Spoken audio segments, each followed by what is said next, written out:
Gonna try this with a cell phone until we get a video camera.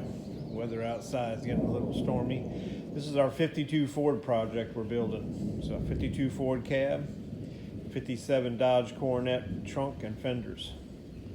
And we've been working on the front half of the chassis. That's what we wanted to show you. This is a Ranger front clip. It has good A-frames and rack and pinion steering on it. The rack and pinion allows us to keep the front end short, because if we had a steering box way out here, it would interfere with the sheet metal. Rack and pinion handles a lot better. But the Ranger frame is 3x5. The only thing that my supplier had the 3x5 in was 3/16 and 1/4 inch wall. It was too heavy. So there's a big discussion, everybody says 2x4 tubing or 2x3 is enough. So we went about it a little bit different with this project, and I think we're going to use it again in the future. We wanted to show you how we built it. What we did is we put a 3" by 2" this way, flat, and then we stood a 2x3 on top of it and skip welded it down. What it's going to allow us to do is so neat, is it allows the cross members to sit on the shoulder of the frame and bear all the weight. So then all we got to do is fasten the cross members in. What we came up with a solution for getting the cross member out is we welded a piece of 1/4 inch 2x2 angle iron behind it and one in front of it. It's going to allow us to take the cross member and rotate it, and then it'll drop down out of the frame without any problem. We came up with a solution as far as fastening it in is that we made a set of bushings. They're a regular cold roll 3/4 inch with a 5/16 hole in them. We drilled it with a hole saw 3/4 inch on one side of the tubing. The other side of the tubing only has a 5/16 hole, and the angle iron has a 5/16 hole. Same way with the frame here. 3/4 inch in the outside, 5/16 hole here, and 5/16 hole in this plate, which is all part of the cross member here. It allows us to be able to take an Allen head bolt, put it through, tighten it up. The plug shoulders against the inside wall of the frame. So it's going to sandwich it in there. If it was ever to have to try and pull it out of there, it literally has to rip a 3/4 inch plug loose from the weld here and pull it through the inside wall, which has already spread the load because you got a whole plate there. But with the Allen head bolt, the head's out of the way, allows us to weld it up fully in the outside, grind it flat, we can put our cap screws in. But once they go in there, we set them up and weld them in.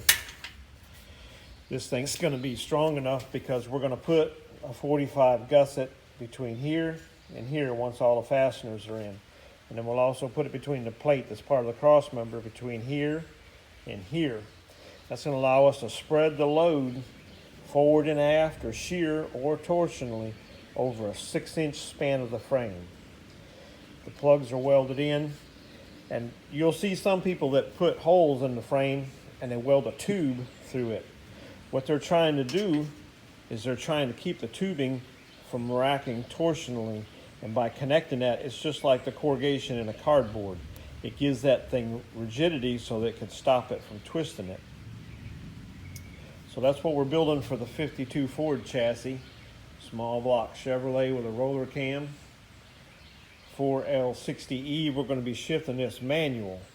I'll show you a little video on that down the road a little bit. We finished over the weekend the 47 Dodge project.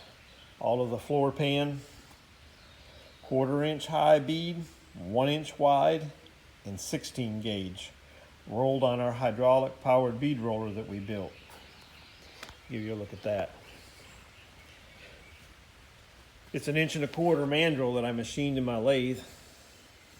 It's got a roller bearing in the aluminum block. We turned the die area down to 22 millimeter. That's what everybody else's dies are, so we'll be able to use theirs. This is a set of dies I machined myself. They're going to be good for running boards and bed floors and like that floor pan where we want a good rigid line in it. But I made them 3 inches long because I want to make a set of dies where I can roll my own belt lines, like a Model A belt line in a panel. And I hadn't put a handle on top of it yet because I'm going to put a number 30 air diaphragm chamber on it off of my big truck. that allow me to be able to slip the sheet metal in, step on the air valve, and with a set of jam nuts on here, it'll have the height and depth of it set, so it will automatically index only to that point. Then I can push the hydraulic valve and start my bead. When I get ready to release it, they have a return spring in the air chambers. It'll raise it back up, and I can slip my panel back out. These are regular Boston spur gears. If you want to build your own bead roller, you can get them through any industrial supply place. This bead roller is nothing more than a piece of I-beam. And I built this box thing to go on this side because I knew I was going to be rolling some pretty heavy stuff through there. We did that 1 inch by 1/4 inch and 16 gauge in a single pass. Simply start the hydraulic feed up and run it through.